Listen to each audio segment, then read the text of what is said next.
Bon, est-ce que quelqu'un peut m'expliquer ce qu'il se passe, bordel, à bite? Non, sa consigne est pour le moins pas évidente à comprendre. Trouvez l'intrus chez vous et éliminez-le.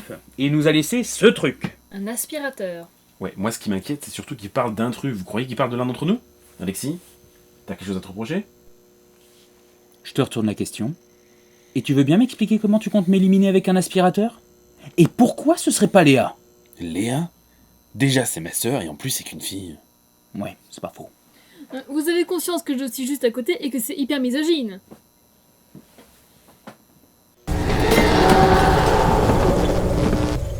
Ah, oui.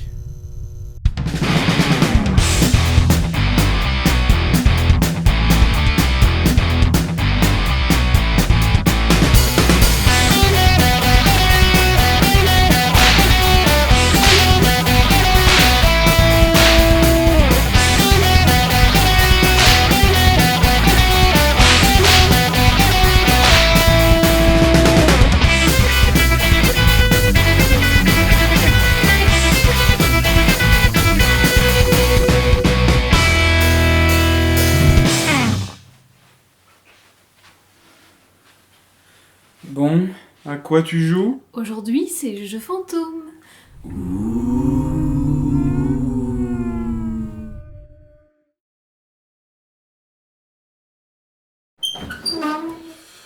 Bon bah je vais commencer par celui-là. Qu'est-ce que... Ah non, mais sans déconner, ça devient chiant là!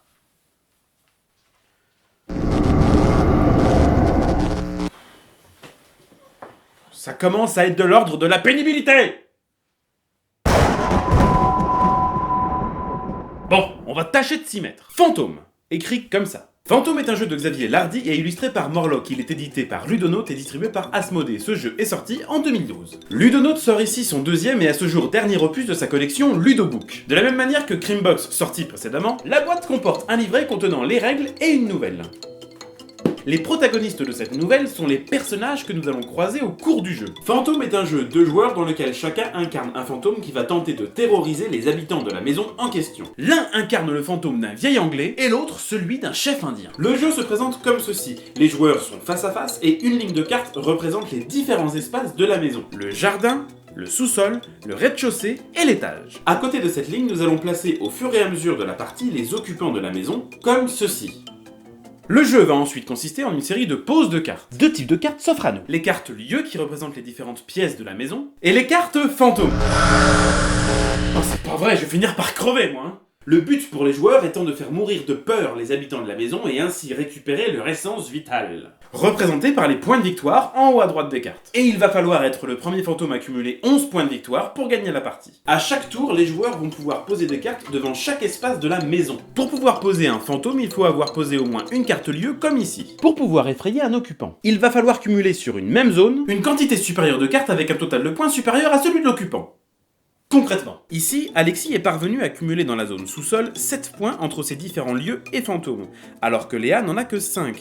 L'occupant et lui a 6 points. Alexis l'effraie et récupère sa carte, ce qui lui octroie le nombre de points de victoire correspondant et il défausse toutes ses cartes pour cette zone. Léa, elle, laisse ses cartes en place.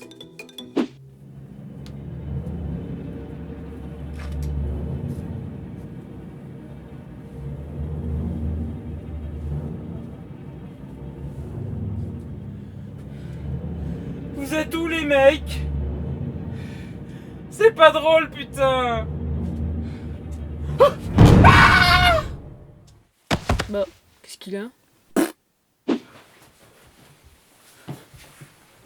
À chaque tour, le joueur actif doit activer les 4 espaces de la maison, en posant des cartes ou non, mais il doit systématiquement appliquer les effets de l'espace en question. Fantôme est un très bon jeu à deux. Mêlant tactique et anticipation, le jeu contient assez peu de défauts. Mais il faut bien noter qu'il présente une part de hasard dans le tirage des cartes. Il faudra sans doute tâcher de maîtriser ce hasard et ne pas trop compter sur la carte ou le type de carte que l'on attend. Le choix des illustrations est cohérent et pertinent, cependant l'iconographie n'est peut-être pas très lisible dès la première partie. Une partie ou deux seront nécessaires pour bien connaître le jeu et en profiter dans sa totalité. Bon allez, on va trouver cette saloperie.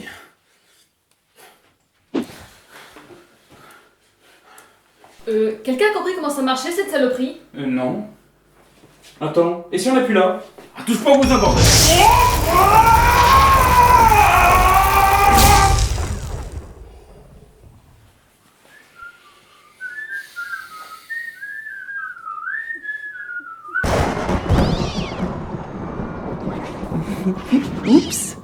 allons chasser des entités ectoplasmomoniques. Mais pourquoi j'essaie de dire des mots? Des fantômes, quoi. C'est quand même méga plus simple à dire. Avec The Phantom Society. The Phantom Society est un jeu d'Hervé Marly et Frédéric Colombier. Illustré par Vincent Dutré et Nayad, il est édité par Funforge et distribué par Yellow. Ce jeu est sorti en 2013. Ici, vous incarnez au choix les fantômes ou les chasseurs de fantômes. L'action se passe dans un hôtel, et les fantômes sont ici des esprits frappeurs. Qui vont tout détruire sur leur passage. A l'inverse, les chasseurs vont devoir trouver au plus vite les fantômes sans dégrader l'hôtel. C'est dans cet affrontement que va résider toute la tension. Laquelle des deux équipes, oui, parce que c'est un jeu en équipe, va atteindre son objectif en premier? Les chasseurs vont-ils stopper les fantômes avant que ceux-ci n'aient démoli tout l'hôtel? Ou avant qu'eux-mêmes les réduits en ruine à force de maladresse et d'approximation? Le jeu se passe en 3 phases. Placement des pièces, placement des fantômes, enquête. Le plateau carré présente des trous à 2 niveaux. Dans un premier temps, chacun notre tour, nous allons placer des tuiles chambres. Ensuite, l'équipe des fantômes va placer ses jetons sans que l'équipe des chasseurs ne regarde. Et... oh! Je peux savoir ce que tu fais? Non, c'est bon, je regarde pas. Les fantômes vont donc placer leurs jetons sous des tuiles de la même couleur. On replace les tuiles chambres qui viennent recouvrir les jetons cachés en dessous. Une fois le plateau en place, les chasseurs reviennent autour de la table. Les actions se résument simplement à choisir et supprimer des tuiles du plateau. Les fantômes vont frapper en ligne droite ou en diagonale depuis leur position restée secrète. Un fantôme peut détruire une pièce qui se situe directement autour de lui, et enlève ainsi la tuile correspondante qui rapporte le nombre de points indiqués, ou une tuile plus éloignée si certaines ont déjà disparu. Sachant cela, les chasseurs vont devoir recouper les informations pour localiser les fantômes et faire feu. Mais s'ils tirent sur une chambre vide, celle-ci est détruite, augmentant ainsi les dégâts de l'hôtel et rapportant des points aux fantômes. Sauf si les chasseurs trouvent un fantôme, auquel cas la pièce est défaussée sans rapporter de points aux fantômes.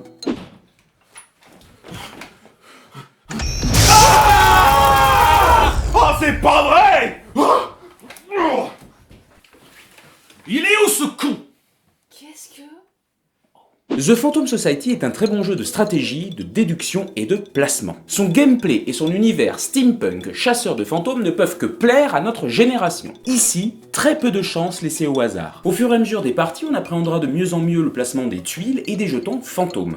Il faudra tâcher d'anticiper au maximum et de comprendre les actions des autres joueurs pour parvenir à cerner son adversaire au plus vite et le localiser. Jouable de 2 à 4 joueurs, c'est un jeu court, intense et très accrocheur. Par contre, il est essentiel de préserver au mieux le matériel de votre jeu. Pas question de faire prendre la flotte à vos pièces. Les jetons fantômes étant découpés au poil de cupré, s'ils s'abîment, ils ne rentreront plus sur les tuiles, putain! Et alors, impossible de les dissimuler sous les pièces de l'hôtel? Ce serait con quand même! On notera tout de même que le jeu manque un peu de profondeur. Les fantômes n'ont pas de background, pas d'histoire dans laquelle nous plonger, à part... On est des méchants fantômes! Pas de personnage à incarner, ce n'est que dans une variante que les chasseurs vont pouvoir choisir des identités spécifiques. Et c'est vraiment dommage! Les chasseurs de fantômes façon steampunk de la couverture, c'est eux qu'on a envie de jouer, et on aimerait bien les avoir avec nous dès la première partie! C'est vous qui avez laissé ça là? Non. Ça fait flipper.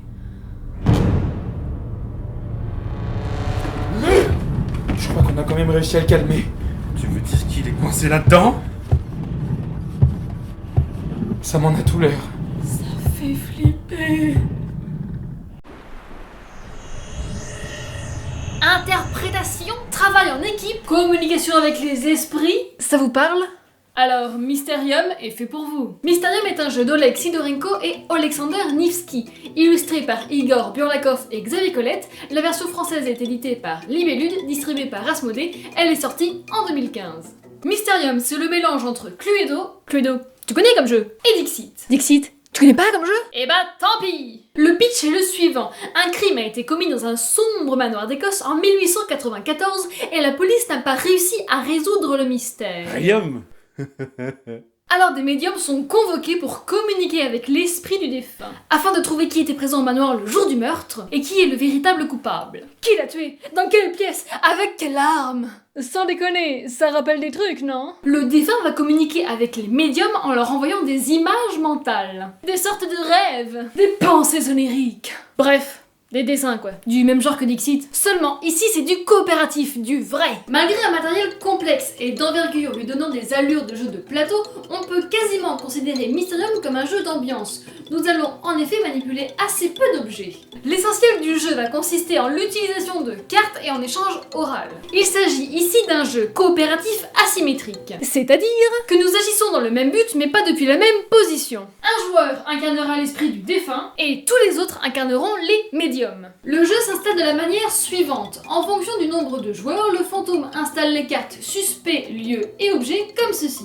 Derrière son paravent, le fantôme va déposer l'équivalent des cartes présentes sur la table en formant des triplés de cartes de manière verticale. On dépose également l'horloge qui fera office de compteur de tours. Le but pour les médiums dans la première phase est de rassembler un maximum d'informations sur le déroulement de la nuit du meurtre, qui était présent à quel endroit du manoir et avec quel objet en sa possession, puis dans un second temps, de déterminer l'identité du coupable, le lieu et l'arme du crime. Chaque médium va devoir trouver son triplet suspect, lieu, arme. Pour ce faire, le fantôme dispose de 7 cartes dans sa main. Durant un tour, le fantôme va envoyer autant de cartes rêves qu'il le souhaite à un médium, puis en repiocher le même nombre et en envoyer à un autre joueur. Les médiums vont devoir interpréter les cartes vision du fantôme et placer leur pion en poule de cristal sur le suspect qu'ils pensent être le leur. Évidemment, il y a plus de cartes que de joueurs. Trop facile sinon. Les cartes suspects sont des montages mêlant portraits, documents et divers accessoires, ce qui donne de la matière pour appréhender le personnage, et ainsi tenter d'associer le plus d'éléments avec les cartes vision envoyées par le fantôme. Et il en sera de même pour les cartes lieux et armes. Un tour correspond à l'envoi de cartes à tous les joueurs, plus le temps d'un sablier. À la fin de celui-ci, tous les joueurs doivent avoir fait leur choix et placer leur pion sur une carte. Les joueurs peuvent échanger entre eux, mais pas avec le fantôme, évidemment, puisqu'il est mort en fait. Ensuite, le fantôme annonce si les médiums ont correctement répondu. Ceux qui ont trouvé prennent leur carte personnage et avancent vers les lieux. Les autres redescendent et essayeront autre chose au prochain tour. On avance l'horloge d'une heure et c'est reparti pour un tour.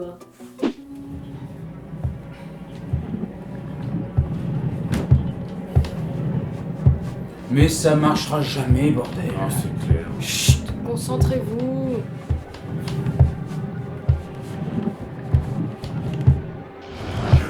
Je vous avais dit que ça marcherait.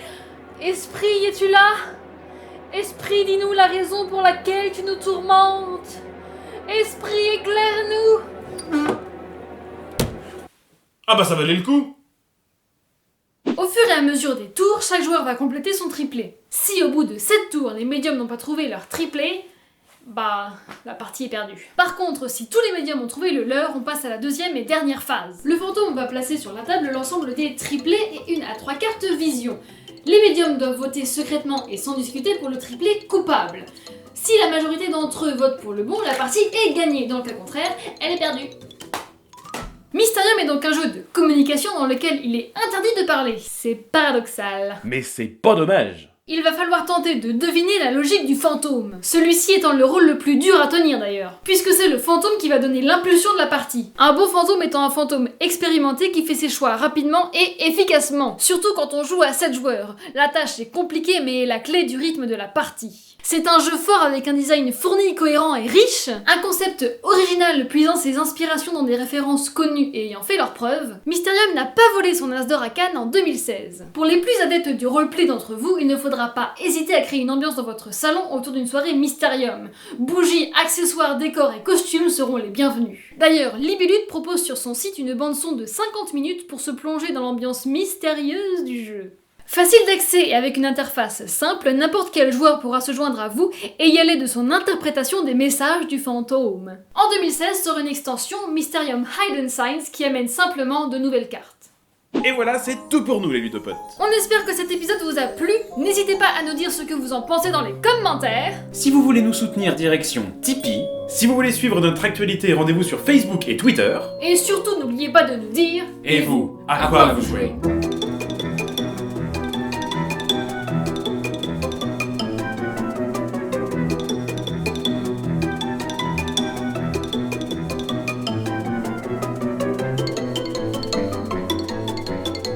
Non, vas-y, là, j'en ai marre, je pipe plus rien à ces dessins. Ou parle clairement, ou je me tire. Tiens, non, d'ailleurs, je me tire. C'est bon, reste là.